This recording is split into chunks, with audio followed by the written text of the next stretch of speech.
So today we're going to talk about pro-rata rights, and this is the investor privilege. Okay, your Series B round, it is oversubscribed. There's a lot of demand for your round. Great product. People are coming in hordes to subscribe to it.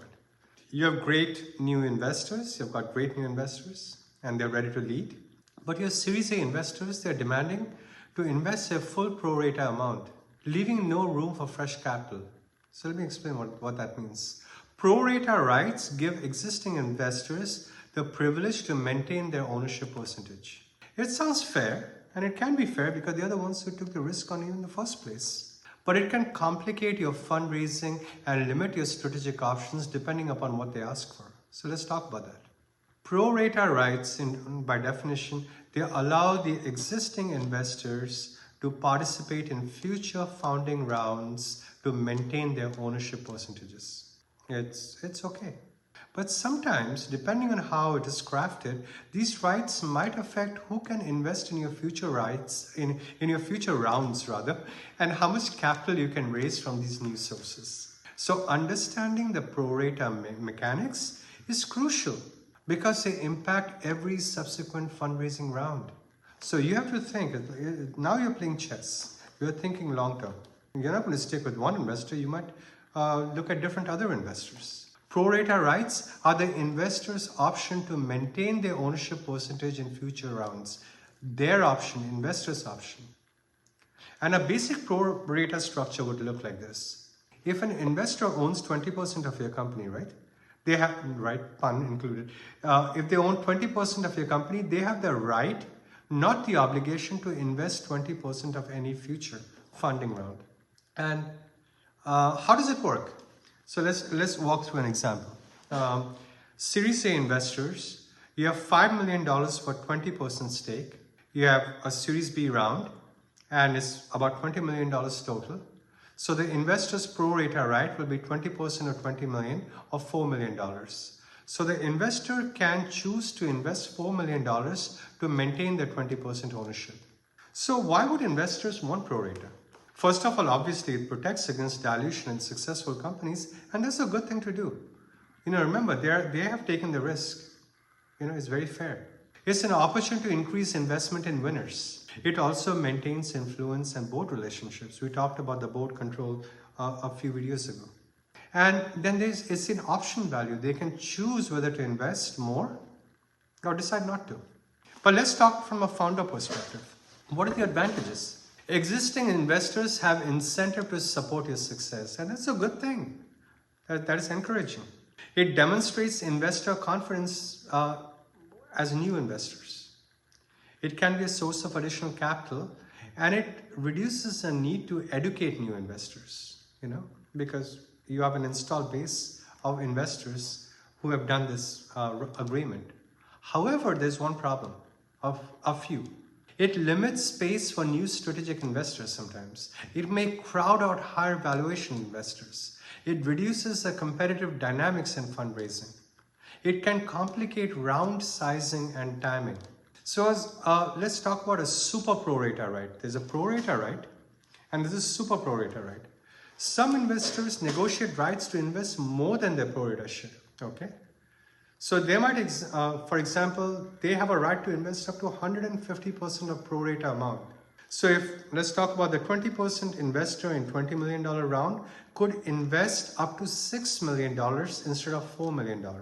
This can significantly crowd out new investors. Major investor versus all investors. Let's talk about that. And that's a separate topic in and of itself, but I'll break it up.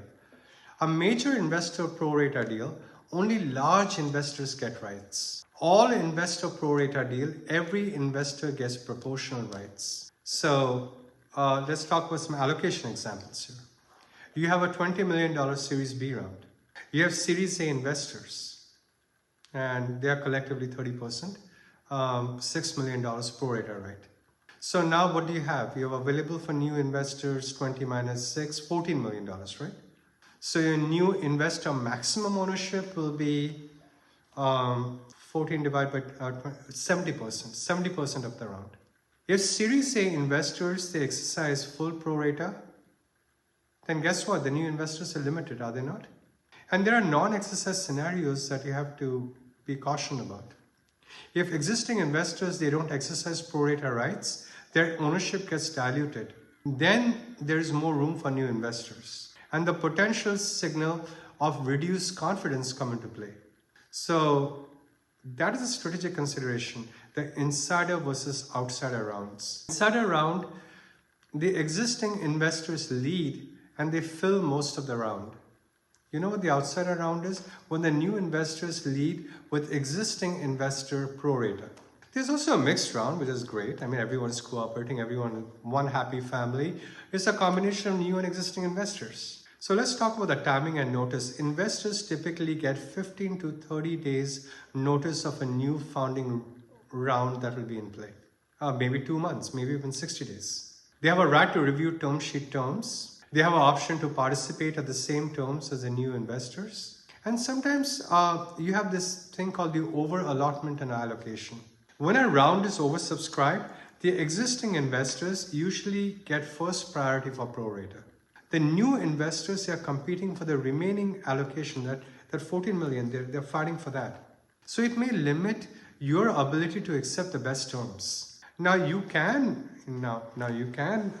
transfer pro-rata rights. You certainly can. It can be sold or it can be transferred to other parties. It's usually limited to affiliates and it has to go through company approval.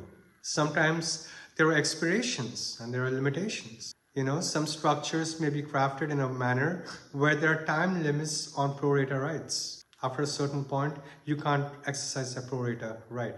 There are minimum round size requirements. There are performance-based continuation.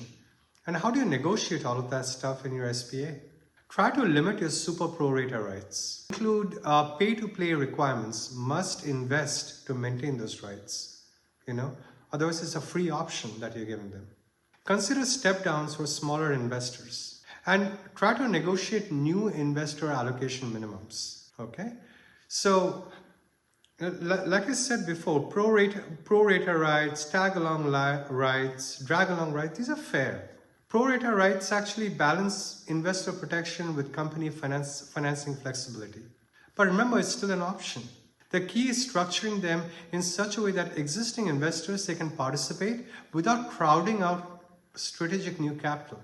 And consider how pro-rata rights will affect your future fundraising rounds, especially if you plan to bring in strategic investors or larger funds that need significant allocations. Keep the long game in mind. Think about all of the myriad of possibilities that might emerge as you go deeper into operating your organization. These are rights that, like pro-rata, like drag-along, they come into being at a certain point of time that can be comfortable or yet uncomfortable. Regardless, I think it's important to be aware of pro-rata rights and super pro-rata rights and do some research on that in greater detail. And now we are going to move on to video 7. Okay, and video 7 is more around the investments and the favorable terms and the board seats. We're going to start putting it all together right now. Okay, so see you in the next video in a few. Take care. Bye-bye.